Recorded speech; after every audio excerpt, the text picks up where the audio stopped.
जय भीम साथियों। 26 फरवरी 1985 को बाबा साहब भीमराव अंबेडकर ने एक टीवी को दिए इंटरव्यू में महात्मा गांधी के व्यक्तित्व की तीखी आलोचना की थी। डॉक्टर अंबेडकर का महात्मा गांधी के प्रति नजरिया तब और अब दोनों वक्तों में बहस का विषय रहा है।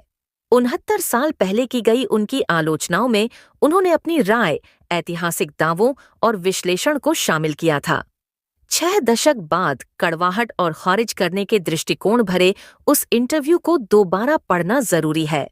डॉक्टर अंबेडकर के मुताबिक गांधी भारत के इतिहास में एक प्रकरण थे, वो कभी एक युग निर्माता नहीं थे। गांधी पहले से ही इस देश के लोगों के जहन से गायब हो चुके हैं। उनकी याद इसी कारण आती है कि कांग्रेस पार्टी उनके जन्मदिन या उनके जीवन से जुड़े किसी अन्य दिन सालाना छुट्टी देती है। हर साल सप्ताह में 7 दिनों तक एक उत्सव मनाया जाता है। स्वाभाविक रूप से लोगों की स्मृति को पुनर्जीवित किया जाता है। गांधी एक युग निर्माता थे या नहीं, यह एक खुला सवाल है और इसका सही जवाब पाना और उसे सभी के लिए स्वीकार करना मुश्किल है। डॉक्टर अंबेडकर ने कहा कि वो गांधी से हमेशा एक प्रतिद्वंद्वी की हैसियत से मिलते थे, इसलिए वो गांधी को अन्य लोगों की तुलना में बेहतर जानते थे।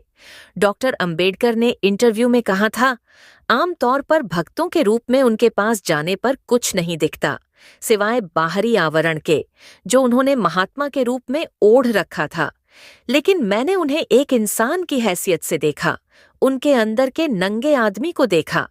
लिहाजा मैं कह सकता हूं कि जो लोग उनसे जुड़े थे, मैं उनके मुकाबले गांधी को बेहतर समझता हूं। राजनीतिक जरूरतों के लिए उन्होंने गांधी के लिए शालीनता और कोमलता का भी प्रदर्शन कई बार किया। जैसे 6 सितंबर 1954 को डॉक्टर अंबेडकर ने नमक पर टैक्स लगाने की सलाह दी और इसका नाम गांधी निधि रखने का सुझाव दिया। वो चाहते थे कि इसमें जमा राशि का खर्च दलितों के उत्थान के लिए किया जाए। डॉक्टर अंबेडकर ने इंटरव्यू में गांधी पर आरोप लगाया है, गांधी हर समय दोहरी भूमिका निभाते थे। उन्होंने युवा भारत के सामने 2 अखबार निकाले, पहला हरिजन अंग्रेजी में और गुजरात में उन्होंने एक और अखबार निकाला जिसे आप दीन बंधु या इसी प्रकार का कुछ कहते हैं। अंग्रेजी समाचार पत्र में उन्होंने खुद को जाति व्यवस्था और अस्पृश्यता का विरोधी और खुद को लोकतांत्रिक बताया। लेकिन अगर आप गुजराती पत्रिका को पढ़ते हैं तो आप उन्हें अधिक रूढ़िवादी व्यक्ति के रूप में देखेंगे। वो जाति व्यवस्था, वर्णाश्रम धर्म या सभी रूढ़िवादी सिद्धांतों के समर्थक थे। दरअसल किसी को गांधी के हरिजन में दिए गए बयान और गुजराती अखबार में दिए उनके बयानों का तुलनात्मक अध्ययन करके उनकी जीवनी लिखनी चाहिए। इस इंटरव्यू के बाद के सालों में बहुत कुछ हुआ। गांधी के सभी लेख मूल रूप में आज उपलब्ध हैं। इनके अनुवाद भी किए गए हैं जो 100 खंडों में हमारे बीच मौजूद है।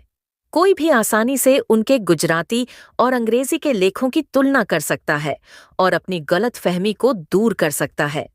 इन लेखों के अध्ययन से यह स्पष्ट है कि गांधी ने अपने अंग्रेजी लेखों में जाति व्यवस्था का जोरदार समर्थन किया और गुजराती लेखों में सख्त शब्दों में छुआछूत का विरोध किया है। डॉक्टर अंबेडकर ने छुआछूत के उन्मूलन के साथ समान अवसर और गरिमा पर जोर दिया था और दावा किया कि गांधी इसके विरोधी थे। उनके मुताबिक गांधी छुआछूत की बात सिर्फ इसलिए करते थे ताकि अस्पृश्यों को कांग्रेस के साथ जोड़ सकें।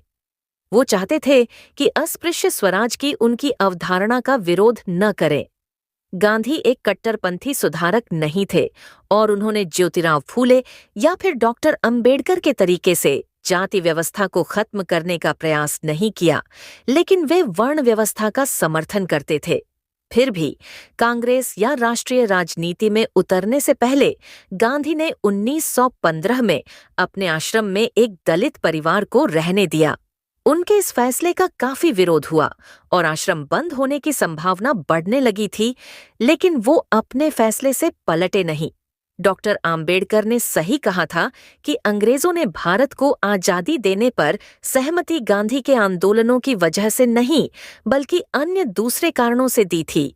गांधी और अंबेडकर के बीच दलितों के लिए अलग मतदाता सूची और पूना पैक्ट विवाद का मुद्दा था। डॉक्टर अंबेडकर का दावा भी सही था। मुंबई इलाके में डॉक्टर अंबेडकर की पार्टी के समर्थित 17 में से 15 उम्मीदवारों ने आरक्षित सीट पर जीत हासिल की थी। बाकी अन्य 151 आरक्षित सीटों पर कांग्रेस ने आधी से ज्यादा सीटों पर जीत हासिल की थी। डॉक्टर अंबेडकर ने जो कुछ भी इंटरव्यू में कहा है, उसके आधार पर गांधी दोहरा चरित्र निभाते थे और उन्होंने अंग्रेजी अनुवाद में वर्ण व्यवस्था का समर्थन किया था। ये वीडियो कैसी लगी कमेंट में जरूर बताएं और लाइक शेयर करना ना भूलें। जय भीम।